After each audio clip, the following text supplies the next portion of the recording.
Fier de mon job, un podcast proposé par RCF.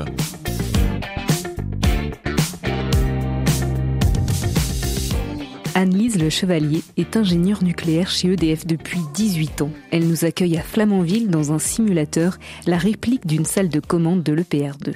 La salle de commande de l'EPR, elle a 4 postes opérateurs pour piloter le réacteur. Chaque poste est muni de 5 écrans pour piloter le réacteur. On est habillé en civil, on n'est pas habillé en blanc. Et de là, en fait, on surveille toute la centrale. Donc là, on peut entendre le bruit d'une alarme qui apparaît pour prévenir l'opérateur qu'il y a quelque chose qui se passe.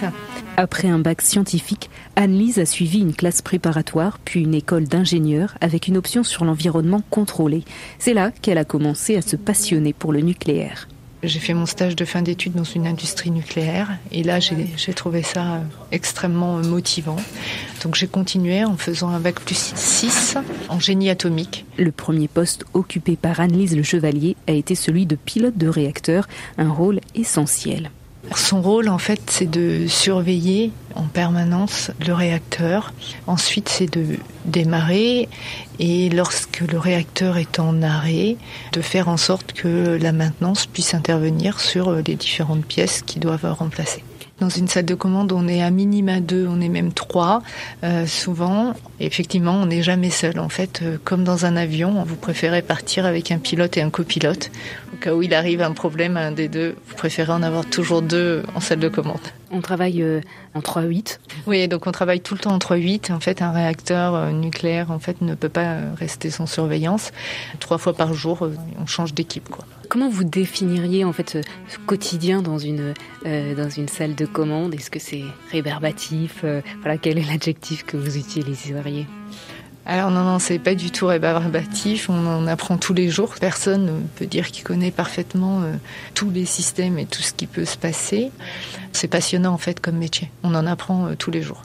Alors par contre, on voit pas la lumière du jour pendant 8 heures, parce que la salle de commande, comme vous pouvez le voir, il n'y a pas de fenêtre. On est vraiment dans un bâtiment qui est protégé, donc c'est une ambiance un peu particulière. Pour devenir pilote de réacteur, plusieurs parcours sont possibles, avec un bac plus 2 comme avec un bac plus 5. Dans tous les cas, à partir du moment où vous vous engagez dans ce poste-là, vous avez 18 mois de formation.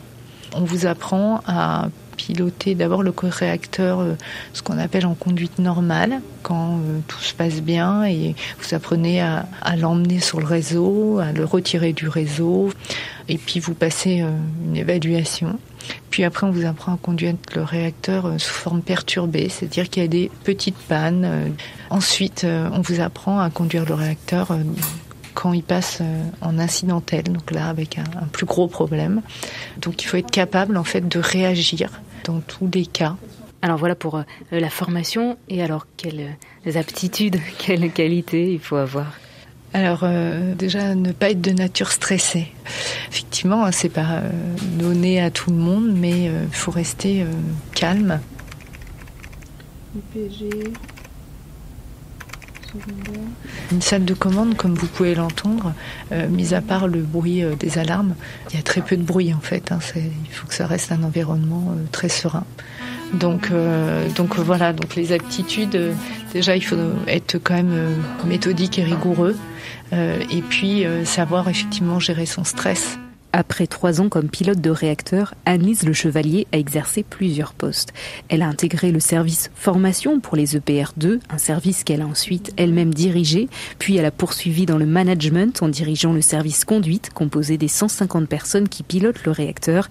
Depuis 2 ans, elle est chargée de relations avec les acteurs du territoire.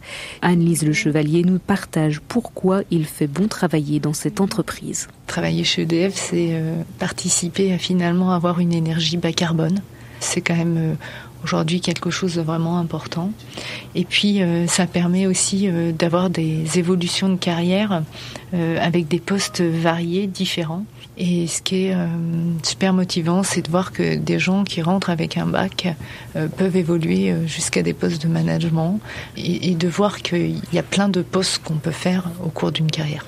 Moi, j'ai vu dans mes équipes une personne qui est rentrée avec un master RH, donc pas du tout vouée à aller au pilotage des réacteurs. Et finalement, comme elle était motivée et qu'elle avait envie, elle a réussi à faire la bascule vers le technique et à obtenir sa licence pour être opérateur. Et aujourd'hui, elle est ce qu'on appelle ingénieure sûreté. Et donc, elle est dans le technique. Donc, c'est ça aussi, faire carrière chez EDF, c'est pouvoir basculer du tout au tout. Si on a l'envie et la motivation, en tout cas, c'est une entreprise qui nous donne les moyens de réussir et de toujours, en fait, nous monter en compétences. Comme Anne-Lise, vous aussi, rejoignez le secteur du nucléaire. Sur la période 2025 à 2027, EDF en Normandie prévoit près de 1500 embauches dans le nucléaire, en CDI ou en CDD, dont des contrats en alternance. Il existe une trentaine de métiers dans le secteur de la construction, de l'exploitation, de la maintenance et du démantèlement. Retrouvez toutes les offres sur edfrecrute.fr. Retrouvez tous les épisodes de Fier de mon job sur rcf.fr et sur toutes les plateformes de podcast et de musique.